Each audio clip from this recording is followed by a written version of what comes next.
আপনি কি বিশ্বাস করতে পারেন যে মুষলধারে বৃষ্টির মধ্যে একটি গাড়িকে ধাক্কা দেওয়া ৩ দরিদ্র শিশুর ভাগ্য বদলে দিতে পারে? কোনো টাকা নেই, কোনো যান পরিচয় নেই, কোনো স্বার্থ ছাড়াই, কেবল একটি দয়ালু কাজ। কিন্তু কয়েকদিন পর এক অপরিচিত লোকের অপ্রত্যাশিত কড়ানাড়ানি পুরো দরিদ্র পাড়াটিকে স্তম্ভিত করে দিল, এবং তারপর তাদের চোখে জল এসে গেল। এই গল্পটি কোনো রূপকথার মতো মনে হয়, কিন্তু এটি বাস্তবতা, যেখানে সততা শেষ হয়ে যায় না, বরং নিঃশব্দে একটি অলৌকিক ঘটনার বীজ বপন করে। নিজের সিটবেল্ট বেঁধে নিন, কারণ আপনি যা শুনতে চলেছেন তা আপনার হৃদয় ছুঁয়ে যাবে। গ্রামীণ ভারতের আকাশ কোনো বড় রূপালী চাদরের মতো মনে হচ্ছিল, যা ধানের ক্ষেত এবং হাওয়ায় দুলতে থাকা নারকেল গাছের ওপর ছেয়ে গিয়েছিল। দুপুর থেকেই বৃষ্টি শুরু হয়ে গিয়েছিল যখন বিক্রম মালহোত্রা স্থানীয় প্রশাসনের সাথে প্রাথমিক বৈঠকের পর জেলা কার্যালয় ছাড়লেন। তার গ্রুপ তারা কোটি কোটি টাকা বিনিয়োগ করা প্রজেক্ট আনন্দশেখর রিসর্ট তার শুরুর কাগজপত্রের কাজ শেষ করে ফেলেছিল। এখন শুধু সেই জমির শেষ সমীক্ষা বাকি ছিল, যা নদীর তীরে অবস্থিত একটি লম্বা অংশ ছিল, যেখানে কয়েকটি মাত্র ঘর বেঁচে ছিল এবং একটি পুরনো শ্যাওলাধরা কমিউনিটি সেন্টার ছিল। বিক্রম নিজের নতুন রেঞ্জ রোভার নিজেই চালাচ্ছিলেন, তিনি ড্রাইভারকে সাথে আনতে চাননি। অনেক সময় হয়ে গিয়েছিল যখন তিনি এমন গ্রামের এলাকায় এসেছিলেন, এবং মাঝে মধ্যে তিনি শান্তি পছন্দ করতেন, শেয়ার হোল্ডারদের বিরক্তিকর ফোন কল এবং মিডিয়ার চাপ থেকে দূরে। গাড়িটি কাদা ভর্তি ছোট রাস্তা দিয়ে পিছলে যাচ্ছিল, দুপাশে বাঁশের ঝাড় এবং মাছের পুকুর ছিল। তিনি জানলার কাঁচ নিচে নামালেন, যাতে ভিজে মাটি এবং পোড়া খড়কুটোর গন্ধ তার দামি গাড়িতে আসতে পারে। সত্যি কত সময় হয়ে গিয়েছিল যখন তিনি এমন খোলা হাওয়ায় নিঃশ্বাস নিয়েছিলেন। হঠাৎ জোরে বৃষ্টি শুরু হলো, যেন আকাশ থেকে ঝর্ণা ঝরছে। মোটা জলের ফোঁটা গাড়ির ছাদে পড়তে লাগল, যাতে ভেতরে বাজতে থাকা হালকা সঙ্গীত ডুবে গেল। লালমাটির রাস্তাটি পিচ্ছিল এবং কর্দমাক্ত হয়ে গেল। জিপিএস কাজ করছিল না এবং ফোনের সিগন্যালও আসা যাওয়া করছিল। একটি ছোট মোড় এলো।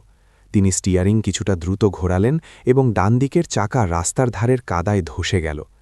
তিনি হালকা অ্যাক্সিলারেটর চাপলেন, কিন্তু চাকা শুধু ঘুরতেই থাকল এবং কাদা ছিটকে জানলায় এসে পড়ল। একটি অদ্ভুত আওয়াজ হলো এবং গাড়ির সামনের অংশ ঝুঁকে গেল। পেছনের চাকা প্রায় পুরোপুরি ধসে গিয়েছিল। বিক্রম কপালে ভাঁজ ফেললেন এবং গাড়ি পেছনে নেওয়ার চেষ্টা করলেন, কিন্তু যত জোর লাগাতেন চাকা ততই দ্রুত ঘুরত। স্ক্রিনে ট্র্যাকশন এরার দেখা দিল। তিনি ইঞ্জিন বন্ধ করলেন এবং দরজা খুললেন। বৃষ্টির ঝাপটা কয়েক সেকেন্ডের মধ্যেই তাকে ভিজিয়ে দিল। তার দামি ইতালীয় জুতো ভিজে মাটিতে গেঁথে গেল। তিনি সেই অচেনা জায়গায় দাঁড়িয়েছিলেন, যেখানে কাউকে যাতায়াত করতে দেখা যাচ্ছিল না। তিনি ধীরে ধীরে হাসলেন, একটি তিক্ত হাসি। ব্যবসার দুনিয়ায় এত বছরে তিনি কখনো এমন অসহায় অবস্থায় পড়েননি। তিনি চারদিকে তাকালেন, কিন্তু শুধু খালি মাঠ আর দূরে একটি ছোট টিনের ছাদ দেওয়া ঝুপড়ি দেখতে পেলেন। তিনি নিজের ফোন বের করলেন, কিন্তু সিগন্যাল শুধু একটি দাগ দেখাচ্ছিল।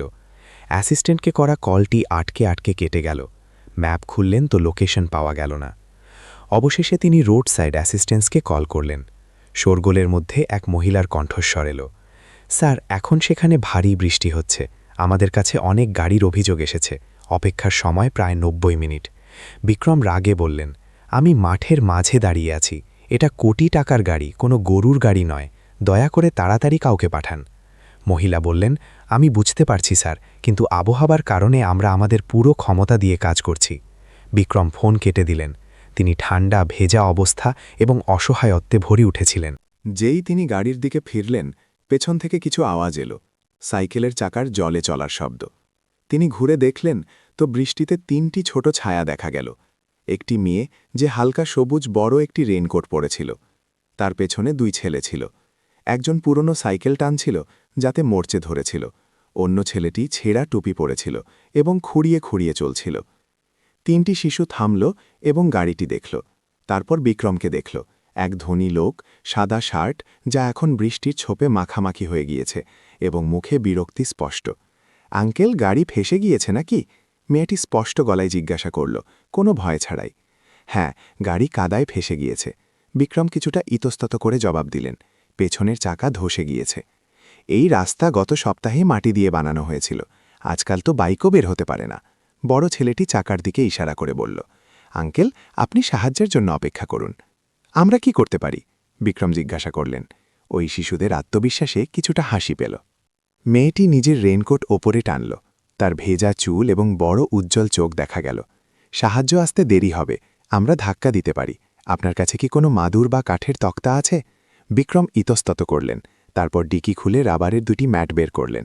মেয়েটি তৎক্ষণাৎ নির্দেশ দিল, রোহান, ধার থেকে কিছু পাথর খুঁজে আন। কবির, তুই চাকার নিচে কিছু লাগানোর জন্য খুঁজে আন। বিক্রম চুপচাপ দাঁড়িয়ে রইলেন। জীবনে প্রথমবার তিনি কাউকে অন্য 3 শিশুর তার জন্য কাজ করতে দেখছিলেন। তারা কাদায় নামল, হাত নোংরা করল, ঘাম আর বৃষ্টি মিশে গেল, কিন্তু তাদের চোখ উজ্জ্বল ছিল। 10 মিনিটের পরিশ্রমের পর আনিয়া চড়ে চিৎকার করে উঠল, আঙ্কেল, হালকা বাম দিকে কাটুন এবং ধীরে রেস দিন। চাকা থামল এবং তারপর গর্ত থেকে ওপরে উঠল। রেঞ্জ রোভার থরথর করে কাঁপল, এগিয়ে গেল এবং কাদা থেকে বের হয়ে এলো যেন কোনো বিপদ থেকে রক্ষা পেল। 3 শিশুই হাততালি দিল। বিক্রম বাইরে এলেন। শিশুদের ভেজা বিড়ালের মতো মনে হচ্ছিল, কিন্তু তারা খুশিতে হাসছিল। বিক্রমের হৃদয়ে কিছু একটা গলে গেল। তিনি নিজের ওয়ালেট বের করলেন এবং 5টি 500 টাকার নোট বের করলেন। এই নাও, কিছু খেয়ে নিও, অনেক ধন্যবাদ। আন্না মাথা নাড়ল। গলা ধীর কিন্তু দৃঢ় ছিল। আঙ্কেল, আপনি রেখে দিন, আপনি সঠিকভাবে বেরিয়ে গেলেন, আমরা খুশি। কিন্তু আমি কৃতজ্ঞতা প্রকাশ করতে চাই। দরকার নেই, এখানে সবাই একে অপরকে সাহায্য করেই থাকে। বিক্রম হাতে নোট নিয়ে স্তম্ভিত হয়ে দাঁড়িয়ে রইলেন। শেষ পর্যন্ত তিনি গাড়ি থেকে 3টি চকলেট বার এবং জলের বোতল বের করলেন এবং শিশুদের দিলেন। এটার কোনো টাকা লাগবে না। রোহান আর কবির খুশিতে নিয়ে নিল যেন কোনো গুপ্ত ধন পেয়ে গিয়েছে। আন্না চকলেট ধরল এবং ধীরে মাথা নাড়ল। ধন্যবাদ আঙ্কেল। 3 শিশু নিজের সাইকেল নিয়ে বৃষ্টির মধ্যে এগিয়ে গেল। তাদের ছোট ছায়াগুলি বৃষ্টির চাদরে ঝাপসা হয়ে গেল। বিক্রম গাড়িতে বসলেন, কিন্তু তৎক্ষণাৎ স্টার্ট দিলেন না। তিনি রিয়ার ভিউ মিররে দেখলেন, কাচের ওপর এখনও কাদার দাগ ছিল। তার হৃদয়ে যা সংখ্যা এবং চুক্তির মধ্যে জমে গিয়েছিল, বহু বছর পর প্রথমবার উষ্ণতা অনুভব করছিল। তিনি গাড়ি ঘোরালেন, কিন্তু মাথায় না ছিল ম্যাপ, না প্রজেক্টের ডেডলাইন। শুধু সেই আওয়াজ কানে বাজছিল, এখানে সবাই একে অপরকে সাহায্য করেই থাকে। এবং একটি ছোট জিনিস যা ভোলা সম্ভব ছিল না, তা হল ওই 3 শিশুর চোখ, যা সেই গুমোট দুপুরে তার বানানো যে কোনো ইমারতের আলোর চেয়ে বেশি উজ্জ্বল ছিল। বৃষ্টি তখনও হালকা হচ্ছিল যখন গাড়ি কাদা থেকে বের হয়ে রোডে এলো। চাকাগুলো এমন আওয়াজ করছিল যেন স্বস্তির নিঃশ্বাস ফেলছে। বিক্রম মালহোত্রা স্টিয়ারিংয়ে হাত রেখে অনেকক্ষণ বসে রইলেন। নজর ছিল রিয়ার ভিউ মিররের ওপর। ওই 3 শিশু এখন শুধু ছোট বিন্দুর মতো দেখাচ্ছিল, যা বৃষ্টির মধ্যে ধীরে ধীরে দূরে চলে যাচ্ছিল। তিনি দীর্ঘশ্বাস নিলেন এবং গাড়ি হাইওয়ের দিকে মোড় নিলেন, কিন্তু মন ওই সাধারণ কথায় নাড়া খেয়ে গিয়েছিল। তিনি বৃষ্টির মধ্যে গাড়ি চালিয়ে ফিরে নিজের হোটেলে পৌঁছলেন, যা শহরের কাছে ছিল। ঘরে গরম জলের নিচে দাঁড়িয়ে তিনি চোখ বন্ধ করলেন, যাতে ঠান্ডা ভাব দূর হতে পারে। কিন্তু কেন জানি না, ওই 3 শিশুর ছবি মাথা থেকে যাচ্ছিল না। বড় মেয়ে আন্নার বুদ্ধিমতী ভাব, যা নিজের বয়সের চেয়ে বড় মনে হচ্ছিল। খুঁড়িয়ে চলা ছেলে কবির, যে ঠান্ডায় কাঁপছিল কিন্তু চকলেট পেয়ে হাসছিল। এবং মাঝের জন রোহান, যে শান্ত ছিল কিন্তু তার চোখে স্বপ্ন ছিল। পরের দিন সকালে বিক্রম ফিরে মুম্বাই এলেন। রেঞ্জ রোভার ধোয়া হয়ে গিয়েছিল। শহরের ভিড় এবং শোরগোল সেই শান্তিকে গিলে ফেলার চেষ্টা করছিল, যা তিনি গতকাল অনুভব করেছিলেন। 20 তলার অফিসে পৌঁছতেই মিটিংয়ের সিলসিলা শুরু হয়ে গেল। সিইও বিক্রম মালহোত্রা, যিনি সবসময় কঠোর সিদ্ধান্ত নিতেন, আবেগকে পরিসংখ্যাতনের মাঝে আসতে দিতেন না। সেই সন্ধ্যায় তিনি ডেপুটি ম্যানেজার অমিত বর্মার থেকে রিপোর্ট পেলেন। আনন্দপুর এলাকার পুরো ম্যাপ ড্রোন দিয়ে নেওয়া হয়েছিল। অমিত বলল, স্যার দেখুন, উত্তর দিকে ক্ষেত আছে, যেখানে আমরা প্রায় সবার সাথে কথা বলে নিয়েছি। দক্ষিণে খালের কাছে খালি জমি আছে, যা বস্তির কাছে, কিন্তু আমাদের ওই পুরো অংশটি খালি করাতে হবে, যার মধ্যে ওই আনন্দপুর শিশু কমিউনিটি সেন্টারও রয়েছে। অমিত ম্যাপে আঙুল রেখে বলল, কমিউনিটি সেন্টার? বিক্রম কপালে ভাঁজ ফেললেন। শুধু একটি 4 দেওয়াল এবং টিনের ছাদ, পুরনো এবং জরাজীর্ণ। বাচ্চারা ওখানে খেলাধুলা করে, কোনো সরকারি পারমিশন নেই, শুধু জায়গা দখল করে আছে এবং দেখতেও কদর্য। আমরা ওটা সরিয়ে দেব তো রাস্তা পরিষ্কার হয়ে যাবে। বিক্রম চুপ রইলেন। তার মাথায় ওই 3 শিশুর ছবি আবার ঘুরে এলো। ওই টিনের ঘর যা তিনি কাল দূর থেকে দেখেছিলেন, সেটাই কি সেই কেন্দ্র ছিল? আর যদি অমিত ঠিক বলে থাকে, তবে ওই জায়গাই ছিল সেই শিশুদের ঠিকানা। লোকেদের পক্ষ থেকে কি কোনো বিরোধ আছে? তিনি জিজ্ঞাসা করলেন। অমিত হাসল। ওখানে সবাই শ্রমিক, বেশিরভাগই দখল করে বসে আছে। আইন অনুযায়ী ক্ষতিপূরণ দিলে তারা চলে যাবে। আপনি চিন্তা করবেন না, আমি ফাইল পাঠিয়ে দিয়েছি, শুধু আগামী সপ্তাহের বোর্ড মিটিংয়ের অপেক্ষা। যদি আপনি সাইন করে দেন তবে সব দ্রুত হবে। বিক্রম ফাইল উল্টে দেখলেন। ঝকঝকে ছবি, সুইমিং পুল, খালের ধারে ভিলা এবং মুনাফার পরিসংখ্যা, যা 28% হাইলাইটেড ছিল। একটি স্বপ্নের বিনিয়োগ, শেয়ার হোল্ডাররা অপেক্ষা করছিলেন। কিন্তু তার মগজের কোনো এক কোণে আন্নার আওয়াজ বাজছিল, আঙ্কেল আপনি রেখে দিন, আপনি সঠিকভাবে আছেন, এটাই আমাদের জন্য খুশি। সেই রাতে তিনি নিজের আলিশান বাংলায় গেলেন না, বরং নিজের পুরনো অ্যাপার্টমেন্টে গেলেন, যেখানে তিনি যৌবনে থাকতেন। সেখানে শান্তি ছিল। তিনি ল্যাপটপ খুললেন এবং আনন্দপুর গ্রাম সম্পর্কে সার্চ করলেন। বেশি কিছু পাওয়া গেল না, শুধু 3 বছর পুরনো একটি আর্টিকেলটি সেই কমিউনিটি সেন্টার সম্পর্কে ছিল, যা অবসরপ্রাপ্ত শিক্ষক এবং কিছু বাবা মায়ের সহযোগিতায় চলছিল। তিনি একটি ছবিতে থামলেন। নীল দেওয়াল দেওয়া পুরনো বাড়ি, কিন্তু ভেতরে শিশুরা রং ভরছে, পড়ছে, পুরনো বাদ্যযন্ত্র বাজাচ্ছে। ছবিতে এক কোকড়া চুলের শিশু শান্ত বসে একটি ছোট গিটার ধরেছিল। মুখটি চেনা মনে হলো, ওটা রোহান ছিল, ভুল হতে পারে না। বিক্রম চেয়ারে পেছনে হেলান দিলেন। মাথা ঘুরছিল। এত বছরে তিনি অনেক প্রজেক্ট বানিয়েছেন, প্রতিটি প্রজেক্ট কোটি টাকার। কিন্তু কখনো কি তিনি থেমে ভেবেছেন যে ওই জায়গাটি লোকেদের কাছে কি গুরুত্ব রাখত? ওই জমি কি শুধু সম্পত্তি ছিল নাকি শৈশবের একটি অংশ? পরের দিন সকালে তিনি বোর্ডরুমে গেলেন। অমিত বর্মা এবং সিঙ্গাপুরের দুজন বিনিয়োগকারী বসেছিলেন। প্রজেক্ট ফাইল তার সামনে রাখা ছিল। আজ আমরা সাইন করে নেব, আগামী সপ্তাহে কাজ শুরু, অমিত কলম হাতে নিয়ে বলল। বিক্রম ফাইলটি দেখলেন, তারপর জানলার দিকে ঘুরলেন।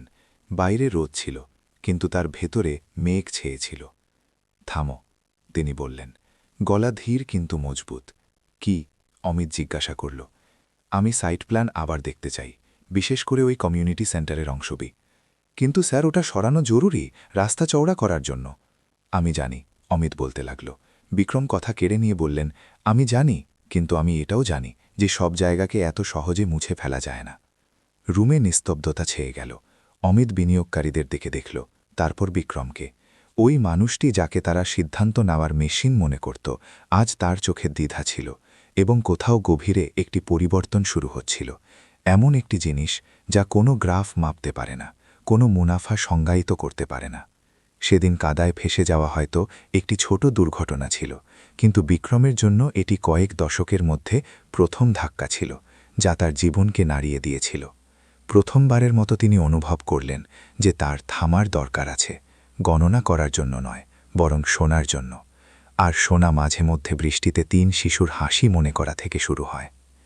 ওই ছোট হাতগুলি তার গাড়িকে কাদা থেকে বের করেছিল, এবং একটি নজর যা বলছিল, আমাদের ভুলে যাবেন না। সোমবার সকালে মুম্বাইয়ের রোদ 20 তলার অফিসের বড় জানলা দিয়ে এসে চকচকে কাঁচের টেবিলের ওপর পড়ছিল। বিক্রম মালহোত্রা নিজের লেদার চেয়ারে সোজা হয়ে বসেছিলেন। তার সামনে প্রজেক্ট ফাইলের একটি স্তূপ ছিল, যা কোম্পানির লোগো দেওয়া কালো ফোল্ডারে গুছিয়ে রাখা ছিল। সবকিছু সবসময়ের মতো ঠিক সময়ে এবং বিস্তারিতভাবে তৈরি ছিল। টেবিলে রাখা কফি তখনও গরম ছিল, কিন্তু তিনি এক চুমুকও দেননি। তার চোখ প্রথম পাতায় ছাপা বড় অক্ষরের উপর আটকে ছিল, আনন্দ শিখর রিসর্ট মাস্টার প্ল্যান প্রথম পর্যায়। ড্রয়িংয়ের ওপর প্রতিটি শব্দ, প্রতিটি রেখা সাধারণের চেয়ে বেশি ফুটে উঠছিল। সকালের আলোয় ওই তথ্য এখন শুধু কাগজের টুকরো মনে হচ্ছিল না, বরং ওই ঘর, খেলার মাঠ, স্মৃতি এবং ওই ছোট মুখগুলির মুছে যাওয়া রূপরেখা ছিল, যা পশ্চিম ঘাটের ওই বৃষ্টি ভেজা সন্ধ্যায় তার সামনে এসেছিল। দরজা খুলল। আমি কি ভেতরে আসতে পারি বিক্রম স্যার?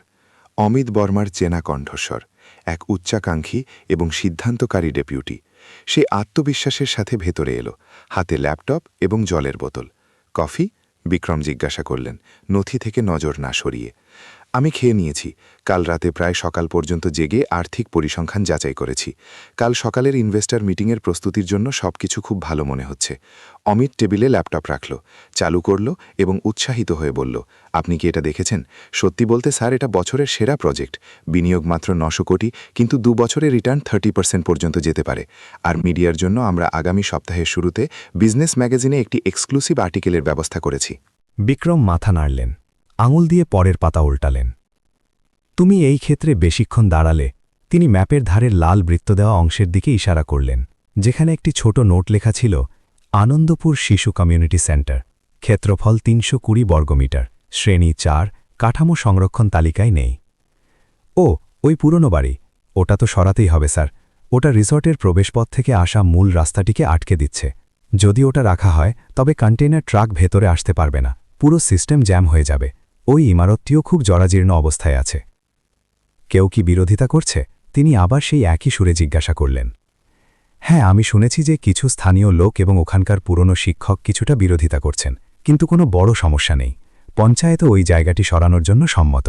ওখানে সব অননুমোদিত নির্মাণ। আমরা নিয়ম অনুযায়ী ক্ষতিপূরণ দেব এবং কাজ হয়ে যাবে। বিক্রম নথিটি নিচে রাখলেন, অনেকক্ষণ চুপ রইলেন। তার চোখ জানলা দিয়ে বাইরে দেখছিল। নিচে গাড়ির স্রোত ক্রমাগত বয়ে ছিল। রাস্তার ওপারে একটি মেয়ে ছোট সাইকেলে পাতলা রেনকোট পরে সকালের বৃষ্টির মধ্যে মোড় পার হওয়ার তাগিদে ছিল। ওখানে কিছু শিশু আসে। আমি গত সপ্তাহে তাদের সাথে দেখা করেছিলাম। আমার মানে প্রজেক্ট এরিয়ার শিশু। হ্যাঁ, শিশুরা প্রায়ই ওখানে জমা হয়। আমি শুনেছি ওখানে কোনো চ্যারিটি ক্লাস চলে, কিন্তু আমরা শুধু কিছু শিশুর জন্য ওই পুরনো বাড়ি রাখতে পারি না। পারি। বিক্রম ঘুরে অমিতের দিকে তাকাতে লাগলেন। তার চোখ যা সাধারণত তীক্ষ্ণ হতো এখন গভীর মনে হচ্ছিল, যেন অন্য কোনো দুনিয়া থেকে ফিরে এসেছেন। অমিত, তুমি কোথায় বড় হয়েছ? এই প্রশ্নটি অমিতকে কয়েক সেকেন্ডের জন্য চমকে দিল। সে কিছুটা অবাক হল। আমি পুনের নতুন কলোনিতে। পরিবার ভালো ছিল তো আমরা বেশিরভাগ ইন্টারন্যাশনাল স্কুলের স্পোর্টস গ্রাউন্ডে খেলতাম। আমি একটি ছোট গ্রামে বড় হয়েছি, টিনের ছাদ দেওয়া ঘরে। ঘরের সামনের কাঁচা উঠানটি সেই জায়গা ছিল যেখানে আমরা শিশুরা লুকোচুরি খেলতাম, ঘুড়ি উড়াতাম, বই পড়তাম। যখনই বৃষ্টি হতো মা টপকাতে থাকা ছাদের নিচে বাসন রেখে দিতেন, কিন্তু ওই জায়গাটি আমার সবচেয়ে জীবন্ত স্মৃতি। অমিত ভদ্রতাসূচক হাসি দিল। আমি আপনার আবেগ বুঝতে পারছি স্যার, কিন্তু এখন সবকিছু বদলে গিয়েছে। জমি শুধু থাকার জায়গা নয়, এটি লাভজনক সম্পত্তি। আমি জানি বিক্রম কথা কেড়ে নিলেন, কিন্তু যদি শিশুর কাছে বাঁচার জন্য সঠিক জায়গা না থাকে তবে লাভজনক সম্পত্তির ওপর গর্ব করার মতো কি বাঁচে? মিটিং রুমে আবার সন্ন্যাদা ছেয়ে গেল। তখনই অ্যাসিস্ট্যান্ট দরজা খটখট করল। ভেতরে এলো এবং টেবিলে একটি ক্রিম রঙের খাম রেখে দিল। বিক্রম স্যার, এটি রাজ্যের সাংস্কৃতিক বিভাগ থেকে আমন্ত্রণ। গ্রামীণ শিশুদের জন্য একটি চ্যারিটি গালায় সামিল হওয়ার জন্য, যেখানে আনন্দপুরের শিশুদের গ্রুপও পারফর্ম করছে। তিনি খামটি তুললেন এবং হালকা হাসলেন। গালা? হ্যাঁ, তারা কর্পোরেটদের আমন্ত্রণ জানিয়েছে, যাতে তারা অবদান রাখে এবং দীর্ঘকালীন স্পন্সরশিপে স্বাক্ষর করে। শুক্রবার রাতে টাউন হলে। অমিত হেসে উঠল। আরে, যে জায়গাটিকে আমরা রিসর্ট বানানোর জন্য সরাতে চলেছি সেখানেই আমাদের গালায় ডাকছে। এটা কি কোনো রসিকতা? বিক্রম খামটি দেখলেন, কিছু বললেন না, কিন্তু তার চোখে কিছু একটা উজ্জ্বলতা ছিল। একটি বিচার যা হঠাৎ এলো এবং তারপর চুপচাপ ভেতরে দাফন হয়ে গেল। আগামী কয়েকদিনের আমার শেডিউল বদলে দাও, শুক্রবার কিছু রেখো না, আমি যেতে চাই। অমিত অবাক ছিল। সত্যি? হতে পারে অনেক সময় হয়ে গিয়েছে যখন আমি শিশুদের কোনো ইভেন্টে গিয়েছি। অমিত জোর করে হাসলেও কিছু বলেনি, কিন্তু বিক্রম এখন আর তার উপর ধ্যান দিলেন না। তিনি আবার মাস্টার প্ল্যানের ম্যাপটি দেখছিলেন। লাল বৃত্তের অংশটি যেন চমকাচ্ছিল। আনন্দপুর শিশু কমিউনিটি সেন্টার নাম ছোট অক্ষরে লেখা ছিল, কিন্তু তার মাথায় এটি বড় হচ্ছিল যেন বৃষ্টির পর মাটি থেকে এই মাত্র অঙ্কুরিত কোনো বীজ। আর তিনি জানতেন যে এই মুহূর্ত থেকে এই প্ল্যানটিকে আর পুরনো উপায়ে দেখা যাবে না। কিছু বদলাতে শুরু হয়েছিল, প্রজেক্টে নয়, বরং সেই মানুষের ভেতরে যে এটি বানিয়েছিল। শুক্রবার সন্ধ্যায় তাজ হোটেলের মূল হল আলোয় জগমগ করছিল। দামি স্যুট এবং চমৎকার গাউন পরা লোকেরা ঘুরে বেড়াচ্ছিলেন। উঁচু হিলের জুতোর আওয়াজ মার্বেলের মেঝেতে প্রতিধ্বনিত হচ্ছিল, সাথে একটি ব্যান্ড হালকা সঙ্গীত বাজাচ্ছিল। গ্রামীণ শিশুদের জন্য আয়োজিত এই গালা খুব মহৎ ছিল, যেখানে শত শত ব্যবসায়ী, সামাজিক সংগঠনের নেতা, স্পন্সর এবং রাজ্যের প্রতিনিধিরা উপস্থিত ছিলেন। বিক্রম মালহোত্রা ভেতরে এলেন। তার মেজাজ শান্ত কিন্তু সবসময়ের মতো প্রভাবশালী ছিল। তিনি গাঢ় নীল স্যুট পরেছিলেন, টাই ছাড়া। তিনি সেই আত্মবিশ্বাসের সাথে হাঁটছিলেন যা শত শত এমন অনুষ্ঠানে যাওয়ার মাধ্যমে আসে। তার ভাষণ দেওয়ার কোনো ইচ্ছে ছিল না, না তিনি অ্যাসিস্ট্যান্টকে সাথে এনেছিলেন। তিনি শুধু দেখতে চাইছিলেন। রিসেপশনিস্ট নিচু হয়ে তাকে স্বাগত জানালো যখন তিনি কার্ড দেখালেন এবং তাকে ভিআইপি টেবিলের দিকে নিয়ে গেল। ওপরের ঝাড়লণ্ঠন থেকে হলুদ আলো সাদা টেবিল ক্লথ দেওয়া টেবিলের ওপর পড়ছিল। ক্রিস্টালের গ্লাসগুলি সুন্দরভাবে সাজানো ছিল, লিলির ফুলের গন্ধ আসছিল। এখনও তিনি বসেননি যে পেছন থেকে এক চেনা শিশুর আওয়াজ শুনতে পেলেন। বিক্রম আঙ্কেল! তিনি ঘুরলেন। 3টি শিশু সেখানে দাঁড়িয়েছিল। আন্না একটি সাধারণ সাদা ফ্রক পরেছিল, হাতে লিফলেটের একটি বান্ডেল ছিল। রোহান তার পেছনে দাঁড়িয়েছিল, হাতে রঙের বাক্স এবং ড্রয়িং বোর্ড। কবির সবচেয়ে ছোট, নীল শার্ট পরে চুল আঁচড়ানো অবস্থায় তাকে চিনতে পেরে বিস্ময়ে চোখ বড় বড় করে দেখছিল। কয়েক সেকেন্ড পর্যন্ত কেউ কিছু বলল না। চমৎকার আলো এবং সঙ্গীতের মাঝে হাওয়া যেন থমকে গিয়েছিল। তোমরা? বিক্রম অবাক এবং কিছুটা অস্বস্তিতে ছিলেন। হ্যাঁ, আমি গেস্ট লিস্টে আপনার নাম দেখেছিলাম, আন্না বলল। তারপর হাত বাড়িয়ে একটি লিফলেট দিল। আমরা আমাদের টিচারের সাথে কমিউনিটি সেন্টার বাঁচানোর জন্য চাঁদা জোগাড় করছি। বিক্রম লিফলেটটি নিলেন। তাতে আনন্দপুর কমিউনিটি সেন্টারের ছবি এবং বড় অক্ষরে লেখা ছিল, আমাদের পড়ার, খেলার এবং নিরাপদে বড় হওয়ার জন্য একটি জায়গা চাই। লিফলেটের নিচে একটি কিউআর কোড ছিল, যা প্রকাশ ফাউন্ডেশনের সাথে যুক্ত ছিল, যা ওই এলাকার নবীকরণের জন্য দান চাইছিল। রোহন কিছু বলল না, শুধু একটি ছোট হাতে বানানো কার্ড এগিয়ে দিল। বিক্রম নিচু হয়ে সেটি নিলেন এবং খুললেন। ভেতরে একটি আঁকাবাঁকা ড্রয়িং ছিল, যাতে একটি বড় গাড়ি কাদা ভর্তি রাস্তায় ফেসে আছে। পেছনে 3 শিশু ধাক্কা দিচ্ছে, আকাশে একটি সূর্য হাসছে। নিচে লেখা ছিল, সেদিন আমাদের ছেড়ে না যাওয়ার জন্য ধন্যবাদ আঙ্কেল। বিক্রমের বুক হঠাৎ ভরে এলো। তিনি 3টি শিশুকে দেখলেন এবং ধীরে জিজ্ঞাসা করলেন, তোমরা কার সাথে এসেছ? আন্যা ঘুরে হলের কোণের দিকে ইশারা করল, যেখানে একজন বৃদ্ধা মহিলা বসেছিলেন লাঠির সাহায্যে। তিনি নেমপ্লেট পড়েছিলেন, সুনিতা দেবী, রিটায়ার্ড টিচার, আনন্দপুর স্বেচ্ছাসেবক গ্রুপের প্রধান। সুনিতা ম্যাম আমাদের বছরের পর বছর পড়াচ্ছেন। তিনিই আমাদের মুম্বাই নিয়ে এসেছেন। আমরা ওনাকে সাহায্য করছি লিফলেট বিলি করতে। বিক্রম মাথা নাড়লেন। আন্যা হালকা হাসি দিল এবং নিজের 2 ভাইকে নিয়ে এগিয়ে গেল। কিন্তু ঘোরার সময় সে পেছন ফিরে ধীরে বলল, আমরা ভাবিনি যে আপনি এখানে মিলবেন, কিন্তু আমার খুব ভালো লাগলো। বিক্রম কিছু বললেন না, শুধু হালকা মাথা নাড়লেন এবং ওই 3টি শিশুকে চেয়ারের মাঝখান দিয়ে গিয়ে অতিথিদের আশাভরা নজরে লিফলেট দিতে দেখতে থাকলেন। ওই শিশুদের মধ্যে কেউ জানত না যে যেই মানুষটিকে তারা লিফলেট দিচ্ছে, তিনিই সেই জায়গার ভাগ্যের ফয়সালা করতে চলেছেন, যাকে তারা নিজের বাড়ি বলে মনে করে। তিনি আবার টেবিলের দিকে ঘুরলেন, কিন্তু এখন মন শান্ত ছিল না। সে আর বাজার এবং বিনিয়োগ সম্পর্কে চলতে থাকা কথা এবং হাসি এখন ফিকে মনে হচ্ছিল। তার হৃদয় যেন কেউ সত্য এবং সারল্য দিয়ে নাড়িয়ে দিয়েছে। বিক্রম স্যার, একটি হাত তার কাঁধে ঝাপড় দিল। অমিত বর্মা সবসময়ের মতো সেজেগুজে আত্মবিশ্বাসী হাসি নিয়ে, আশা করিনি আপনি এখানে মিলবেন। আমার মনে হয়েছিল আপনি শুধু টেক এবং রিয়েল এস্টেট গালায় যান। কিছুটা পরিবর্তনও জরুরি, বিক্রম ধীরে জবাব দিলেন। অমিত এদিক ওদিক দেখল, আওয়াজ নিচু করল। ওই 3 শিশুকে দেখল। কিউট লাগছে, কিন্তু আবেগকে মাথায় চড়তে দেবেন না। পুরো আনন্দপুর সোনার খনি, শুধু ওই জায়গাটি পরিষ্কার করে দিলে প্রজেক্ট রকেটের মতো উড়বে। আমরা কিছু বিষণ্ণ চোখের কারণে থামতে পারি না। আমি বিষণ্ণ চোখের আধারে সিদ্ধান্ত নিই না, বিক্রম জবাব দিলেন। কিন্তু আমি সেই বিষয়গুলি নিয়ে ভাবছি যা ম্যাপে দেখা যায় না। অমিত কিছুটা থামল, কিন্তু তবুও সাবধানে হাসল। যদি আবেগকে জায়গা দেন, তবে বিনিয়োগকারীদের ভরসা ভেঙে যাবে। আপনি যদি টলেন, তবে শেয়ার পড়ে যাবে।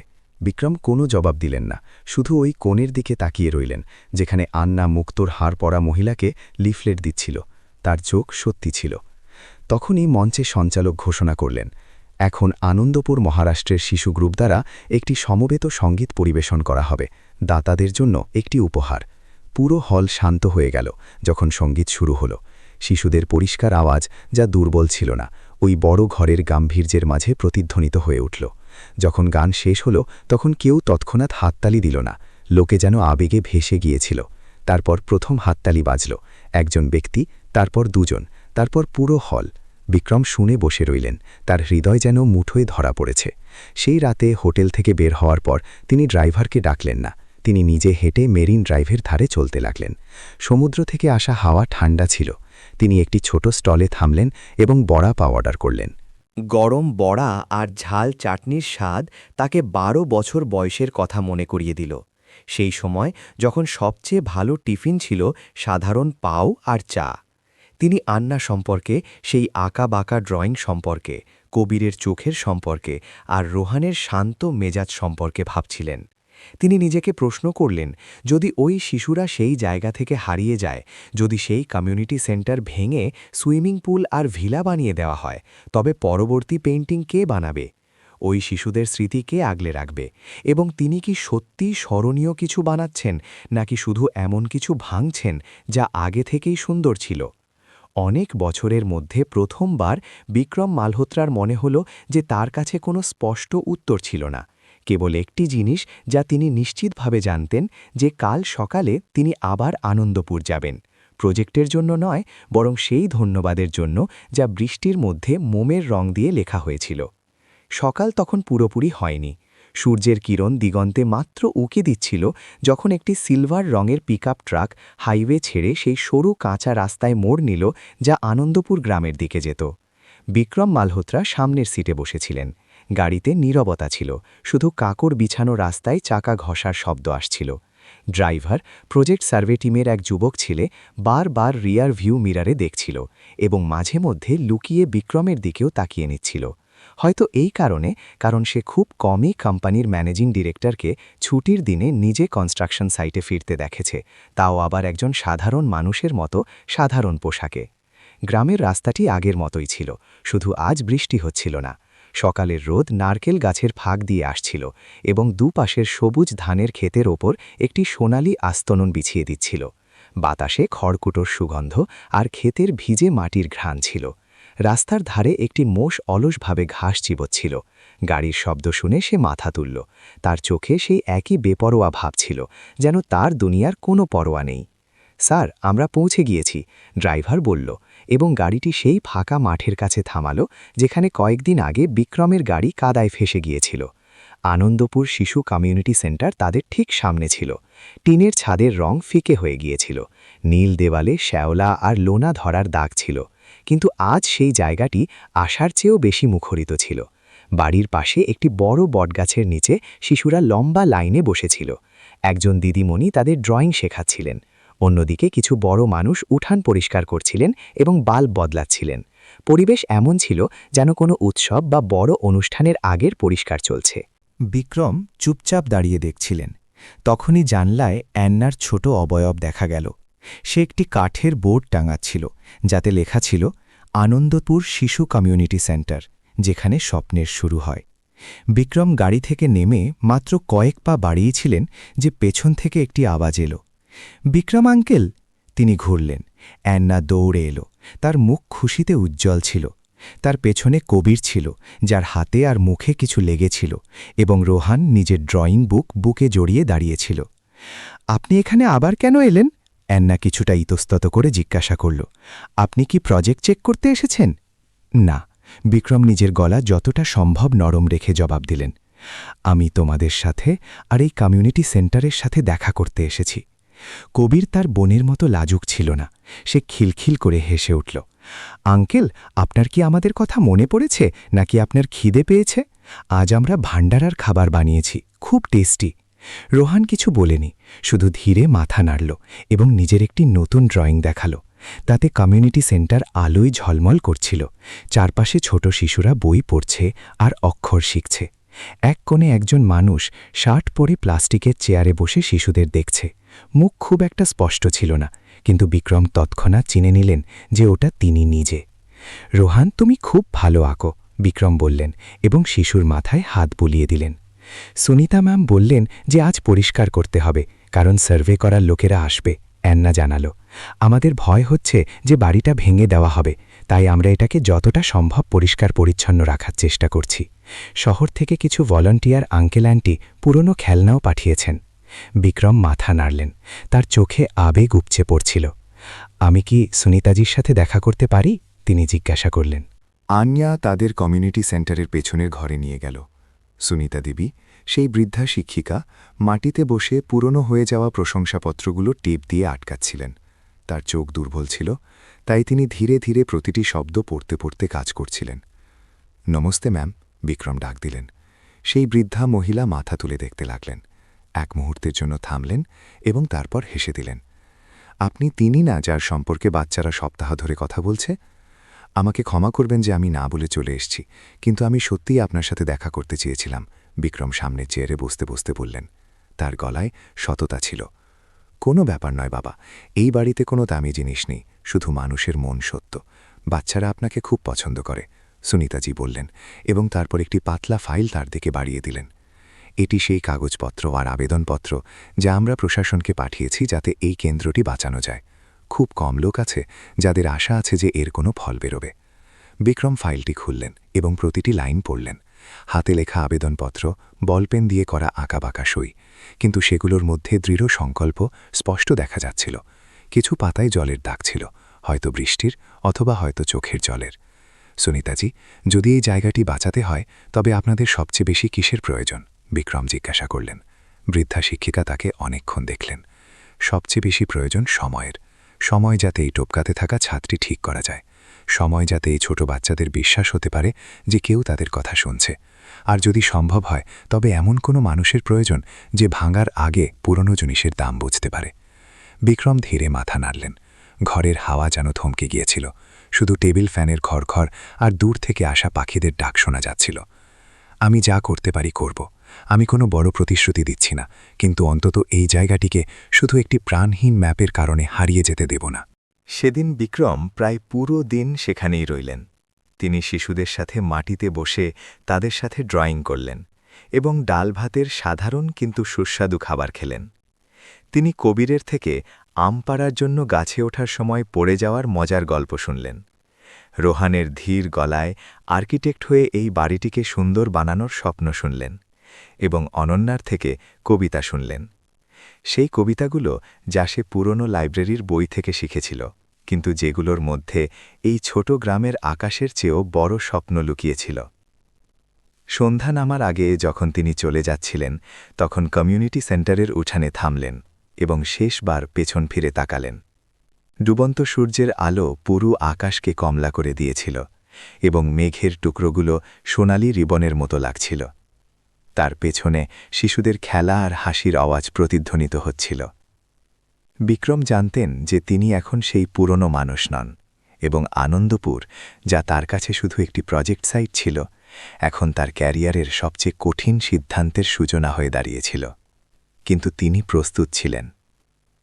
মুম্বাইয়ের রোদ অবনী গ্রুপের হেড অফিসের ২০ তলার কাছের ওপর আগুনের মতো ঝরছিল, যেখানে সবচেয়ে বড় কনফারেন্স রুমে এসির শীতলতা ছিল। দেওয়ালে ঘড়িতে দুপুর ১২টা বাজছিল, কিন্তু মিটিং শেষ হওয়ার কোনো লক্ষণ ছিল না। বিক্রম মালহোত্রা টেবিলের শীর্ষে বসেছিলেন। তার নজর সামনে লাগানো বড় এলইডি স্ক্রিনে আটকে ছিল, যেখানে আনন্দ শিখর রিসর্টের মাস্টার প্ল্যান প্রদর্শিত হচ্ছিল। বিনিয়োগের পরিসংখ্যান স্পষ্ট ছিল। অভ্যন্তরীণ রাস্তা, landscape, lake, high rise hotel আর ভিলা একে অপরের সাথে সংলগ্ন। সবকিছু একদম সঠিক আর মুনাফাযোগ্য মনে হচ্ছিল, কেবল একটি ছোট বিবরণ ছাড়া। ম্যাপের বাম দিকে একটি সবুজ রঙের চৌকো অংশ, যার ওপর লাল বর্ডার ছিল। আগে সেখানে শিশু কমিউনিটি সেন্টার অপসারণের জন্য প্রস্তাবিত লেখা ছিল। এখন সেই ম্যাপে ওই জায়গার স্ট্যাটাস বদলে স্থিতাবস্থা বজায় রাখুন সিদ্ধান্ত অমীমাংসিত করে দেওয়া হয়েছিল। রুমে উপস্থিত কোনো ব্যক্তি সেই জমির উল্লেখ করল না। সবাই উদ্দেশ্য প্রণোদিতভাবে সেটিকে এড়িয়ে যাচ্ছিল। অমিত বর্মা দাঁড়িয়ে প্রেজেন্টেশন দিচ্ছিলেন। আওয়াজ পরিষ্কার আর আত্মবিশ্বাসে ভরা ছিল। যেমনটা রিপোর্টে পাঠানো হয়েছে স্যার, প্রথম পর্যায়ের উচ্ছেদ পরিকল্পনা এখনও সেই ৩২০ বর্গমিটারের ভূখণ্ডের ওপর আটকে আছে, যা মূল রাস্তার পাশে। যদি এই সপ্তাহে এটি সমাধান না করা হয় তবে ইনফ্রাস্ট্রাকচারের কাজ অন্তত ৪৫ দিন পিছিয়ে যাবে। ঠিকাদাররা সময়সীমা ঠিক করার দাবি জানিয়েছেন। বিক্রম টেবিলের উপর হাত রাখলেন। আঙ্গুল ধীরে ধীরে টোকা দিচ্ছিল। আমি বুঝেছি, তবে কি আমরা প্রাথমিক পরিকল্পনা অনুযায়ী এগিয়ে যাব? অমিত কিছুটা অধৈর্য হয়ে জিজ্ঞাসা করল। বিক্রম স্ক্রিনের দিকে দেখলেন এবং তারপর রুমে চারদিকে নজর ঘোরালেন, যেখানে ফিন্যান্স, লিগ্যাল আর টেকনিক্যাল হেড তার সিদ্ধান্তের অপেক্ষা করছিলেন। সবাই প্রস্তুত ছিল। না, তিনি সংক্ষেপে বললেন। পুরো রুমে নীরবতা ছেয়ে গেল। না, অমিত পুনরাবৃত্তি করল, যেন নিজের কানে বিশ্বাস করতে পারছে না। আপনার মানে কি আমরা এটি থামাচ্ছি? হ্যাঁ, ওই ভূখণ্ডটি সরানোর পরিকল্পনা আপাতত স্থগিত রাখা হোক। আমি একটি স্বতন্ত্র মূল্যায়ন কমিটি গঠন করতে চাই, যা চূড়ান্ত সিদ্ধান্ত নেওয়ার আগে সেই বর্তমান কাঠামোর সাম্প্রদায়িক গুরুত্ব নির্ধারণ করবে। রুমে হালকা ফিসফাস শুরু হয়ে গেল। ফিন্যান্স ডিরেক্টর কপালে ভাঁজ ফেললেন। বিক্রম স্যার, আপনিই বলেছিলেন যে সময়সীমা এই প্রজেক্টের প্রাণ। এখন যদি আমরা এটি পিছিয়ে দিই তবে খরচ অনেক বেড়ে যাবে। আমি ভুলে যাইনি, বিক্রম শান্তভাবে উত্তর দিলেন। কিন্তু আমি এই কোম্পানির সামাজিক দায়িত্বের কথাও ভুলে যাইনি। আমরা উন্নয়ন করছি, মুছে দিচ্ছি না। অমিত মাঝখানে বলে উঠলেন। বিক্রম স্যার, আমি বুঝতে পারছি যে আপনার ওই শিশুদের প্রতি সহানুভূতি আছে, কিন্তু আমরা একটি বিজনেস চালাচ্ছি, কোনো এনজিও নয়। যদি আপনি ইতস্তত করেন তবে আমার ভয় হচ্ছে যে শেয়ার হোল্ডারদের নজরে কোম্পানির মর্যাদা কমে যাবে। বিক্রম সরাসরি অমিতের চোখে চাইলেন। মর্যাদা কত জমি সমান করা হয়েছে তা দিয়ে তৈরি হয় না অমিত। মর্যাদা এই কথা দিয়ে তৈরি হয় যে আমরা সঠিক সময় থামতে জানি কিনা, বিশেষ করে তখন যখন আমরা কোনো দামি জিনিসকে পিষতে চলেছি। ঘরটি আবার শান্ত হয়ে গেল। কেউ জল খেল, কেউ ফাইল উল্টালো, কিন্তু কেউ প্রকাশ্যে বিরোধিতা করল না। অমিত চুপ ছিলেন, কিন্তু তার নজর বদলে গিয়েছিল। এখন তাতে শুধু অবাক হওয়ার ভাব ছিল না, বরং সন্দেহ হওয়ার চ্যালেঞ্জও ছিল। মিটিং কোনো চূড়ান্ত সিদ্ধান্ত ছাড়াই শেষ হয়ে গেল। অমিত সবার আগে দ্রুত পায়ে ঘর থেকে বেরুলেন, ফোন কানে দিয়ে। বিক্রম সেখানেই রয়ে গেলেন।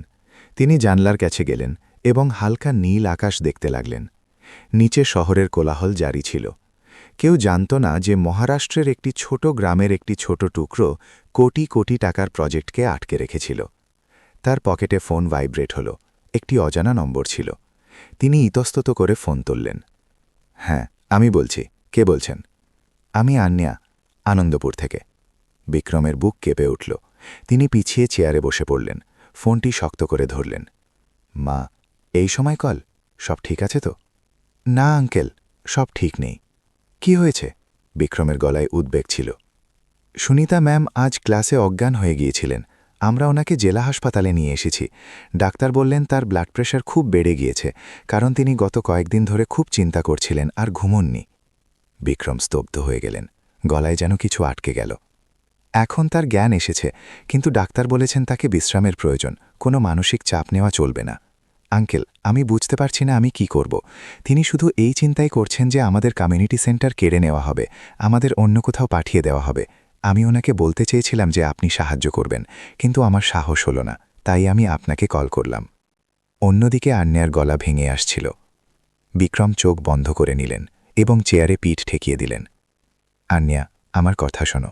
তিনি ফিসফিস করে বললেন, আমি সব সামলে নেব।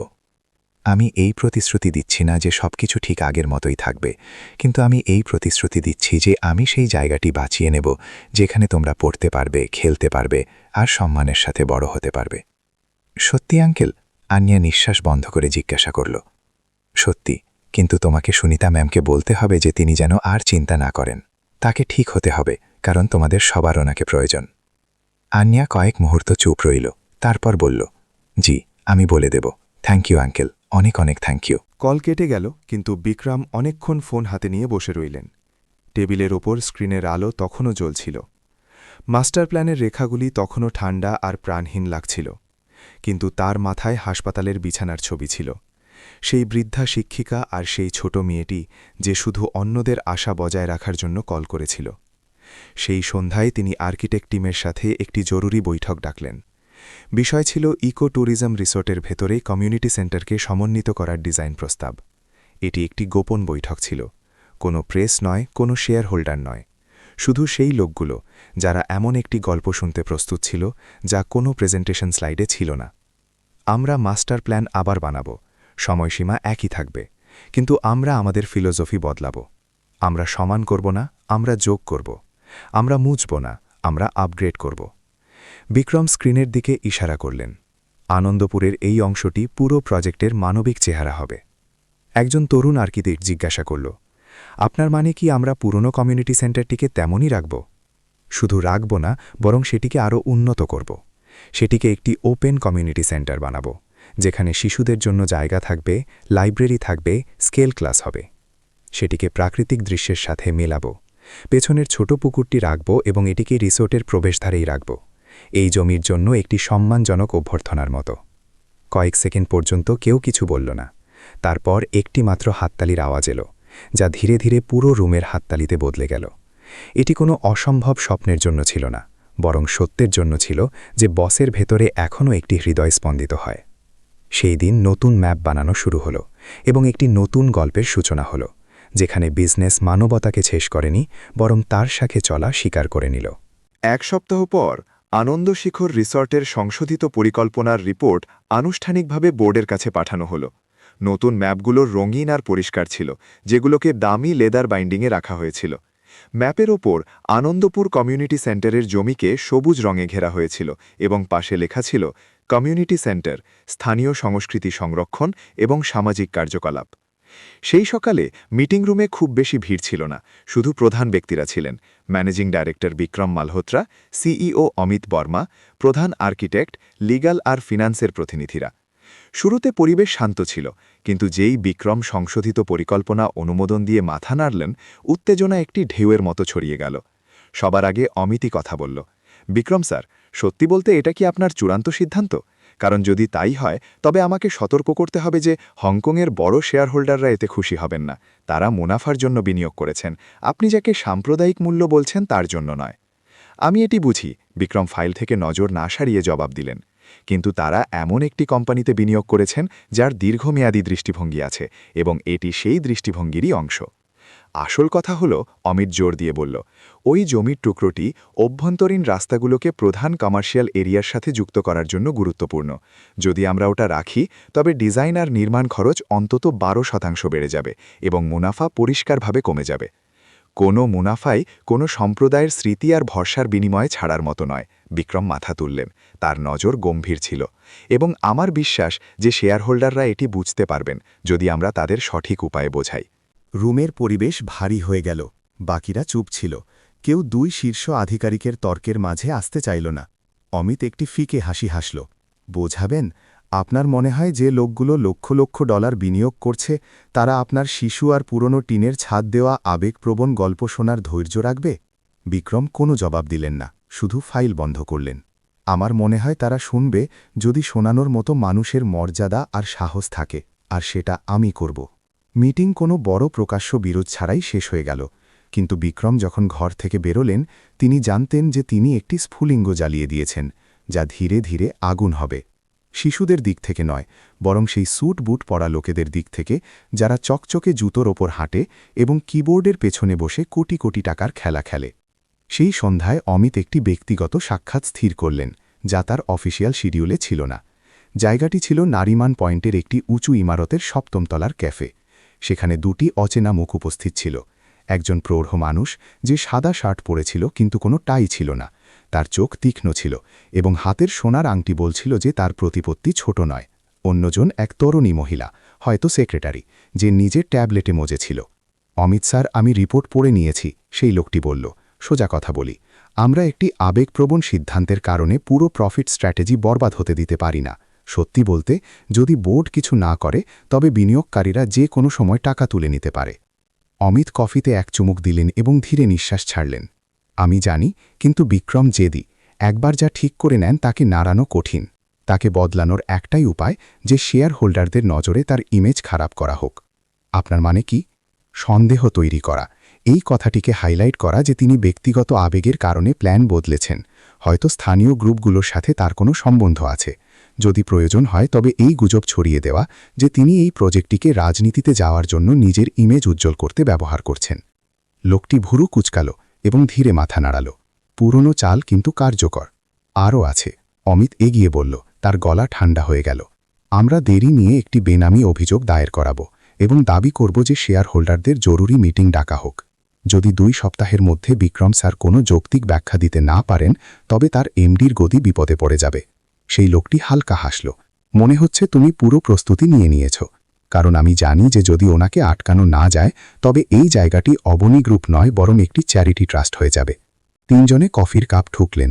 সন্ধ্যার ডুবন্ত আলো জানলা দিয়ে আসছিল এবং তাদের ঠান্ডা ষড়যন্ত্রের উপর একটি হলুদ আস্তরণ বিছিয়ে দিচ্ছিল। পরের দিন একটি মর্যাদাপূর্ণ ফিনান্সিয়াল ফোরামে একটি বেনামি লেখা ছাপাল। শিরোনাম ছিল, ব্যবসা নাকি দাতব্য সংস্থা, আনন্দশিখর প্রজেক্ট আর মুনাফার চুক্তির কাহিনী। লেখাটি দ্রুত ভাইরাল হয়ে গেল। কমেন্টের বন্যা বয়ে গেল। কিছু লোক কমিউনিটি সেন্টার বাঁচানোর সিদ্ধান্তের প্রশংসা করল, কিন্তু বেশিরভাগ বিক্রমের ব্যক্তিগত উদ্দেশ্য নিয়ে প্রশ্ন তুলল। সেই সময় বড় শেয়ার হোল্ডারদের বেনামি ইমেল পাঠানো হলো, যাতে দেরির কারণে হওয়া ক্ষতির নথিপত্র অ্যাটাচ ছিল। ভাষা তীক্ষ্ণ ছিল এবং অভিযোগ করা হয়েছিল যে কোম্পানির নেতৃত্ব শেয়ার হোল্ডারদের স্বার্থের বদলে আবেগপ্রবণ স্বার্থকে অগ্রাধিকার দিচ্ছে। অবনী গ্রুপের পিআর বিভাগ ভড়কে গেল। একই সকালে মিডিয়া সংকট তৈরি হয়েছিল। অভ্যন্তরীণ মিটিং ক্রমাগত চলছিল। কেউ কিছু নিশ্চিত করে বলতে পারছিল না, কিন্তু সবাই জানত যে নিশানায় বিক্রম মালহোত্রা ছিলেন। বিক্রম অবাক হননি, কিন্তু তার মন ভারী ছিল। তার নিজের গদি হারানোর ভয় ছিল না, তার চিন্তা এই ছিল যে যদি তিনি এই সময় হেরে যান তবে সেই মূল্যবোধগুলিকে কে রক্ষা করবে যেগুলিকে তিনি বাঁচানোর চেষ্টা করছিলেন। এক রাতে সারাদিনের মিটিং আর লড়াইয়ের পর তিনি নিজের অফিসে একা বসেছিলেন। ডেস্ক ল্যাম্প জ্বলছিল এবং নতুন ডিজাইনগুলো তখনও টেবিলের উপর ছড়িয়েছিল। ফোন আবার ভাইব্রেট হল। অন্যার মেসেজ ছিল, আঙ্কেল, আমরা এইমাত্র কমিউনিটি সেন্টারের বাইরে নতুন বোর্ড লাগিয়েছি। আমরা লিখেছি এই জায়গাটি এখনও আমাদের, কারণ আপনি আমাদের ছাড়েননি। আপনি নিজের যত্ন নেবেন। বিক্রম ফোনটি অনেকক্ষণ ধরে রাখলেন। তার চোখ ঝাপসা হয়ে গিয়েছিল, হয়তো ডেস্ক ল্যাম্পের আলোয় অথবা হয়তো হৃদয়ের গভীরে চাপা কোনো আবেগ বেরিয়ে আসার কারণে। সামনে যদিও তুফান দাঁড়িয়েছিল, কিন্তু তিনি জানতেন যে তিনি পিছিয়ে যেতে পারেন না। পদের জন্য নয়, নামের জন্য নয়, বরং সেই ছোট মানুষগুলোর জন্য যারা তার ওপর ভরসা করেছিল, এবং সেই ভরসা এতই দামি ছিল যে তার জন্য শেষ দম পর্যন্ত লড়া যেতে পারত। শনিবার সকালে অবনী গ্রুপের বিল্ডিং মূল হল থেকে শুরু করে কনফারেন্স ফ্লোর পর্যন্ত আলোয় জগমগ করছিল। শেয়ার হোল্ডারদের জরুরি মিটিংয়ের ঘোষণা তাড়াহুড়ো করে করা হয়েছিল, কিন্তু তবুও সমস্ত গুরুত্বপূর্ণ লোক জমা হয়েছিলেন।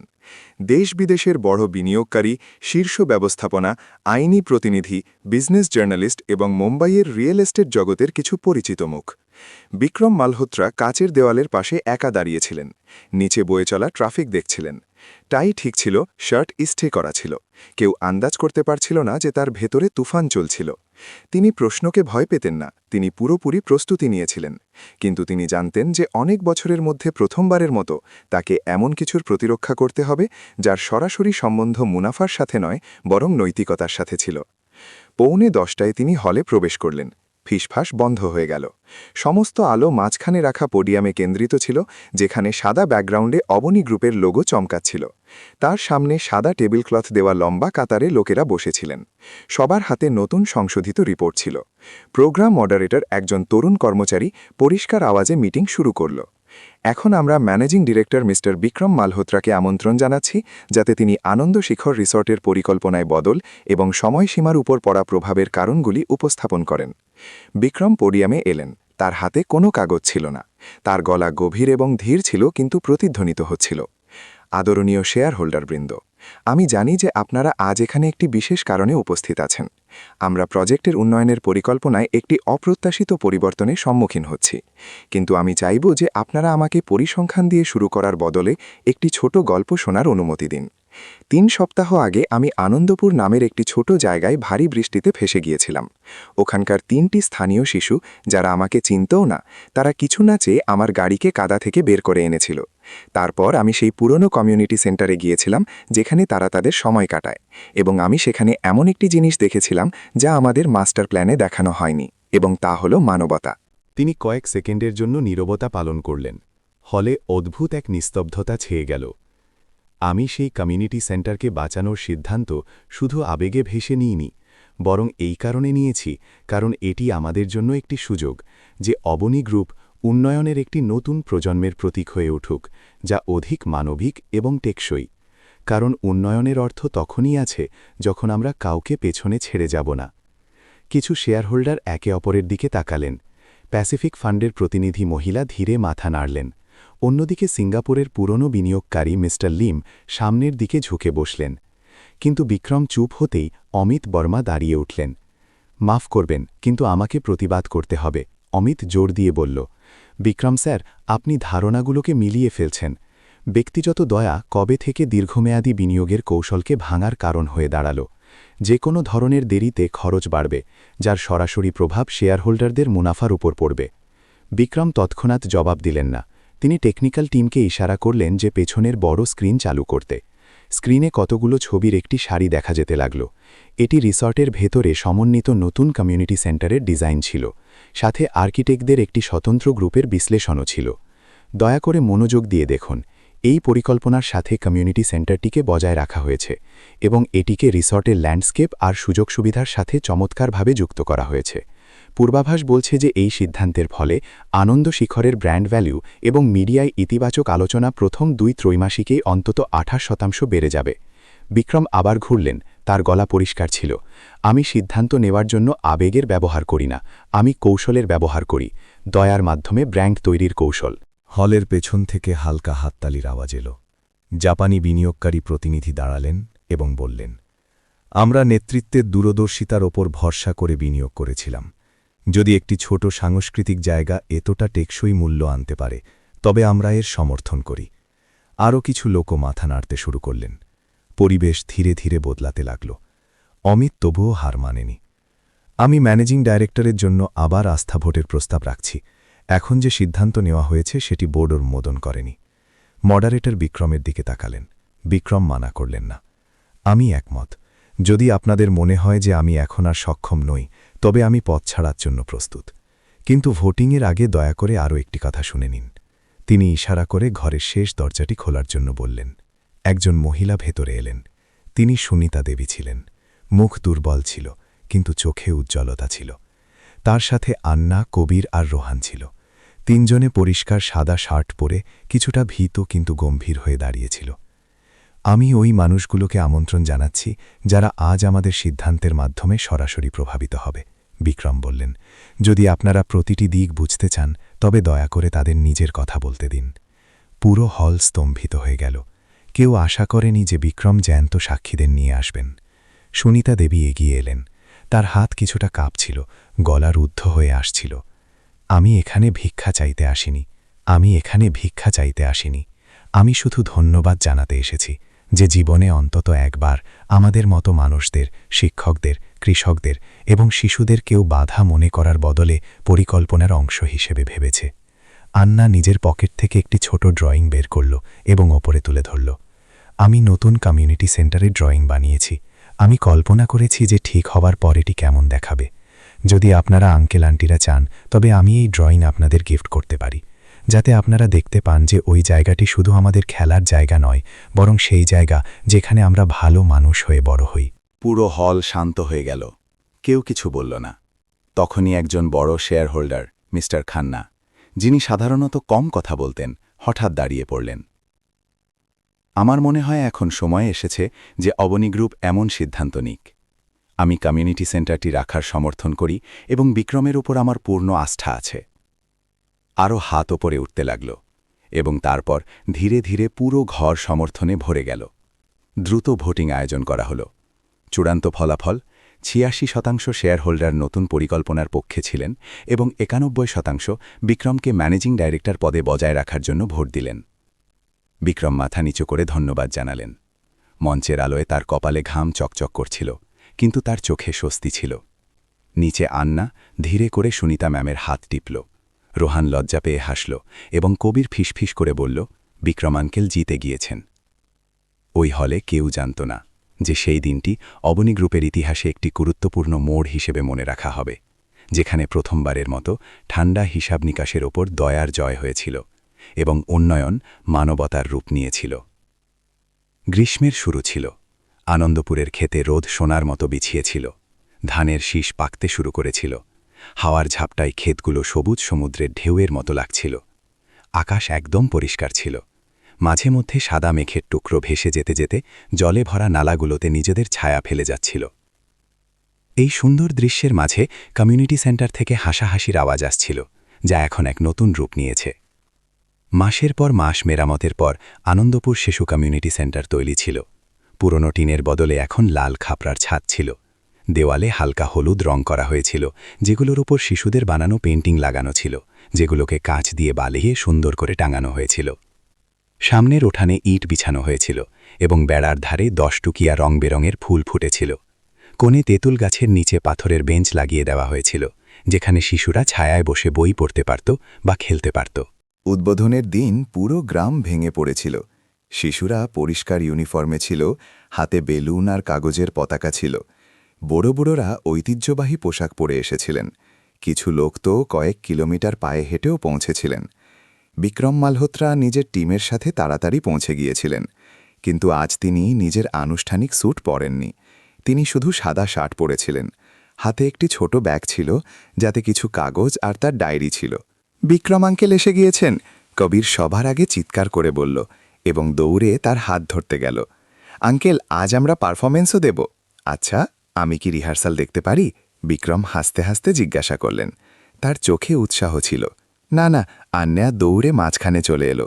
এটা সারপ্রাইজ, আপনি শুধু প্রথম লাইনে বসুন, যখন আমরা করব তখন আপনি দেখে নেবেন। বিক্রম হেসে ফেললেন। অনেক সময় পর আমার মনে হচ্ছে যে কেউ আমার জন্য এইভাবে অপেক্ষা করছে, একজন ম্যানেজিং ডাইরেক্টর হিসেবে নয়, বরং পরিবারের সদস্যের মতো। ছোট মঞ্চটি কাঠ দিয়ে তৈরি ছিল, যার ওপর লাল কাপড় বিছানো ছিল। পেছনে ব্যানার লাগানো ছিল, আনন্দপুর বাল সামুদায়িক কেন্দ্র কা উদ্ঘাটন সমারোহ, যাহা সপনে পলতে হ্যাঁ। অর্থাৎ আনন্দপুর শিশু কমিউনিটি সেন্টারের উদ্বোধন অনুষ্ঠান, যেখানে স্বপ্নরা বেড়ে ওঠে। সুনিতা দেবী ভাষণ দিতে এলেন। তার গলা কিছুটা কাঁপছিল, কিন্তু গর্বে ভরা ছিল। 1 বছর আগে আমাদের মধ্যে কেউ ভাবেনি যে এই জায়গাটি আবার প্রাণ ফিরে পাবে।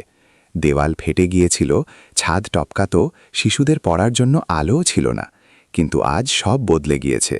বদল একজন অপরিচিতের হাত ধরে শুরু হয়েছিল, বৃষ্টিতে এক সাক্ষাতের মাধ্যমে, এবং সেই দিন থেকে আমরা ভালো কাজের ওপর আবার ভরসা করা শুরু করেছি। হাততালির শব্দে চারদিক মুখরিত হয়ে উঠল। বিক্রম মাথা নিচু করে নিলেন। বিনয় থেকে নয়, বরং এই কারণ তার গলা ধরে এসেছিল। তার মনে পড়ল যখন তিনি প্রথমবার এখানে ফিরে এসেছিলেন, যখন আন্না ভয় পেয়ে জিজ্ঞাসা করেছিল যে তার খিদে পেয়েছে কিনা, যখন রোহান সেই মাসুম ড্রয়িংটি দিয়েছিল। ওই 3 শিশু তাকে যে কোনো বিজনেস সেমিনারের চেয়ে বেশি কিছু শিখিয়েছিল। অনুষ্ঠান এগিয়ে চলল। আন্না লোকগীতিতে নাচল। সেই ছোট মেয়েটি এখন আত্মবিশ্বাসে ভরপুর ছিল। কবির একটি ছোট নাটকে ভাড়ের রোল করল, যা এতটাই মজাদার ছিল যে সবাই হেসে হেসে লুটোপুটি খেল। রোহান সব সময়ের মতো কম কথা বলল, কিন্তু সে ব্যাকস্টেজের পুরো কাজ সামলাচ্ছিল। পুরো অনুষ্ঠানের ব্যাকগ্রাউন্ড সেই পেইন্ট করেছিল, যাতে ভবিষ্যতের কমিউনিটি সেন্টার দেখানো হয়েছিল। অনুষ্ঠানের পর সবাই ভেতরটা দেখতে গেল। নতুন লাইব্রেরি একদম গোছানো ছিল, যাতে দাতাদের দেওয়া শত শত বই ছিল। শিশুদের জন্য ছোট টেবিল চেয়ার ছিল, একটি কোন কমিক্সের জন্য, একটি গ্রুপ স্টাডির জন্য। অন্যদিকে মিউজিক আর আর্টের সেকশন ছিল। কম্পিউটার রুমে 5টি পুরনো কম্পিউটার ছিল, যেগুলোকে ঠিক করে লাগানো হয়েছিল, যাতে শিশুরা টেকনোলজি শিখতে পারে। 50 বছর বয়সী এক ব্যক্তি, যার চুল কিছুটা সাদা হয়ে গিয়েছিল, বিক্রমের কাছে এলেন। আমি আপনার বিরোধিতা করেছিলাম, কারণ আমার মনে হয়েছিল ওই জমিটি রাখার ফলে আমাদের প্ল্যান খারাপ হয়ে যাবে। কিন্তু এখন আমি বুঝেছি যে উন্নয়ন শুধু ম্যাপ আর মুনাফায় হয় না। বিক্রম নম্রভাবে বললেন, ধন্যবাদ যে আপনি আমাকে প্রমাণ করার সুযোগ দিয়েছেন। আমরা একদিনে পৃথিবী বদলে দিতে পারি না, কিন্তু এই রকম একটি ছোট গ্রাম থেকে শুরু তো করতেই পারি। ওই ব্যক্তি হেসে বললেন, আমি শুনেছি যে রাজ্য সরকার এই প্রজেক্টকে মডেল মনে করে অন্য জায়গাতেও এমন কেন্দ্র বানানোর কথা ভাবছে। হয়তো আপনি যা করেছেন তা শুধু আনন্দপুরেই সীমাবদ্ধ থাকবে না। বিক্রম মাথা নাড়লেন, কিন্তু তিনি এত দূরের কথা ভাবছিলেন না। তিনি শুধু চেয়েছিলেন যে কাল এখানকার শিশুদের কাছে পড়ার জন্য আরও একটি বই থাকুক, মনে রাখার জন্য একটি শিক্ষা থাকুক, আর সম্মানের সাথে বড় হওয়ার জন্য একটি জায়গা থাকুক। সন্ধ্যা নামতে লাগল, লোকে চলে যেতে লাগল। বিক্রম তেঁতুল গাছের নিচে বেঞ্চে কিছুক্ষণ একা বসলেন। আন্যা 1 গ্লাস লেবুর জল নিয়ে এলো এবং কিছু না বলে তার পাশে বসে পড়ল। দুজনে ডুবন্ত রোদে চমক্কানো কমিউনিটি সেন্টারকে দেখছিলেন, যেখানে এখন শুধু ঝিঝি পোকার ডাক আর দূরে কিছু শিশুর হাসির আওয়াজ আসছিল। বিক্রম আঙ্কেল, আন্যা ধীরে করে বলল, যদি কোনোদিন আমরা বড় হয়ে পড়াশোনা বা চাকরির জন্য আনন্দপুর ছেড়ে চলেও যাই, তবুও আমাদের এই বাড়িটি মনে থাকবে। আমাদের মনে থাকবে যে আমাদের শুরু এখান থেকে হয়েছিল। বিক্রম তৎক্ষণাৎ জবাব দিলেন না। তিনি হেসে সেই শিশুর কাঁধে হাত রাখলেন এবং বললেন, আর একদিন তোমরা ফিরে আসবে, কারণ প্রত্যেকেরই আবার শুরু করার জন্য একটি জায়গার প্রয়োজন হয়। কাল আনন্দপুরের কি হবে কেউ জানে না, কিন্তু আজ এই জায়গাটি প্রাণ ফিরে পেয়েছিল, শুধু ইট পাথর দিয়ে নয়, বরং মানবিক আবেগ আর সেই ভরসায়, যা বৃষ্টিতে হওয়া এক সাক্ষাৎ থেকে জন্মেছিল।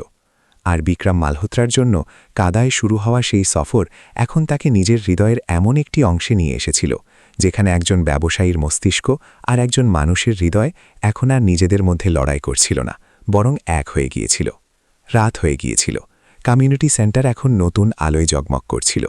এটি সেই পুরনো হলুদ ম্লান আলো ছিল না, বরং পরিষ্কার আর চোখের আরামদায়ক আলো ছিল। একটি স্কিল ক্লাস চলছিল। মুম্বাই থেকে আসা এক ভলেন্টিয়ার মিস রিচা শিশুদের বেসিক প্রেজেন্টেশন দেওয়া শেখাচ্ছিলেন। প্রতিটি শিশু হাতে একটি ছোট কাগজ নিয়ে কিছুটা ভয় পেয়ে কিন্তু উৎসাহের সাথে দাঁড়িয়েছিল। আমার নাম আন্যা।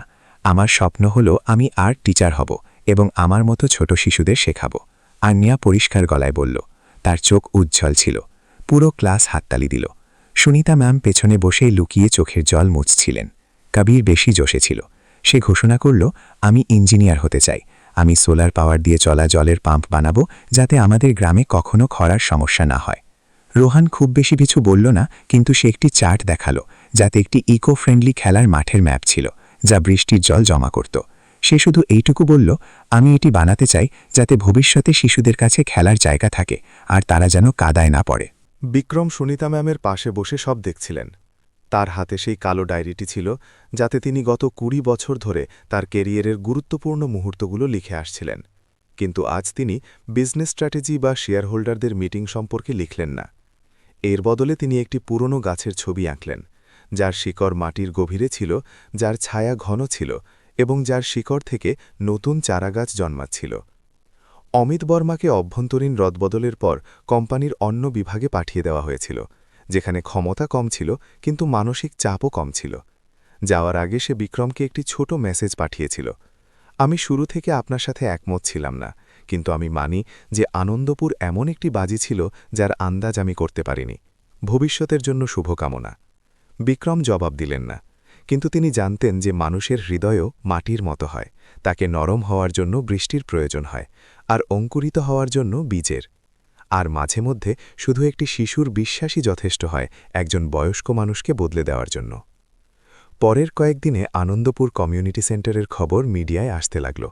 একটি মর্যাদাপূর্ণ ওয়েবসাইট হেডলাইন দিল, যখন একজন বিজনেসম্যান শুধু রিসর্ট বানাননি, ভরসা আর সাম্প্রদায়িক পুনর্গঠনের কাহিনী।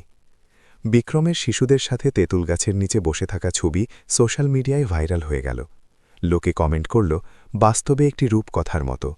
ইস, যদি সব জায়গায় এমন বিক্রম আঙ্কেল থাকত।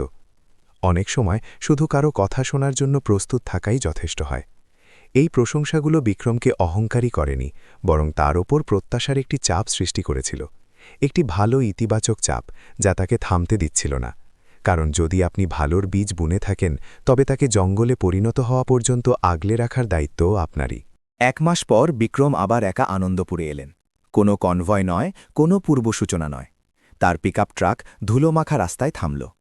তিনি এখানে পরিবারের সদস্যের মতো আসতে চেয়েছিলেন, কোনো শোরগোল ছাড়া। আন্না উঠানে ঝাড়ু দিচ্ছিল যখন সে তাকে দেখল। সে চিৎকার করে উঠল, বিক্রম আঙ্কেল, আমাদের মনে হয়েছিল আপনি আর আসবেন না। বিক্রম হাত নেড়ে হাসতে হাসতে বললেন, আমার নিজের প্রতিশ্রুতি মনে আছে। আমি বলেছিলাম যে যখন তোমরা কিছু ভালো করবে তখন আমি আসব। আন্না তাকে ভেতরে টেনে নিয়ে গেল। টেবিলের ওপর ড্রয়িং পেপারসে স্তূপ ছিল। এটি ছিল আনন্দপুর শিশু মেলার প্ল্যান, যা শিশুরা নিজে ভেবেছিল। খেলনার দোকান, ঐতিহ্যবাহী খেলা, ওপেন লাইব্রেরি আর চিত্রকথা প্রতিযোগিতা। আঙ্কেল দেখুন, আন্না উজ্জ্বল চোখে বলল, আমরা একটি ছোট মেলা বসাতে চাই, যাতে আশেপাশের গ্রামের শিশুরাও আসতে পারে। আমরা তাদের এই জায়গার গল্প শোনাতে চাই। বিক্রমের গলা ভরে এলো খুশিতে আর বিস্ময়েও, যে তার বোনা বীজ এত তাড়াতাড়ি ফলে ফুলে উঠছে আর এখন অন্যদের জন্য বীজ বুনতে প্রস্তুত। তিনি বসে পড়লেন এবং প্ল্যানের প্রতিটি পাতা ততটাই গুরুত্ব দিয়ে দেখতে লাগলেন যেমনটা কোনো $1,000,000 প্রজেক্ট হয়।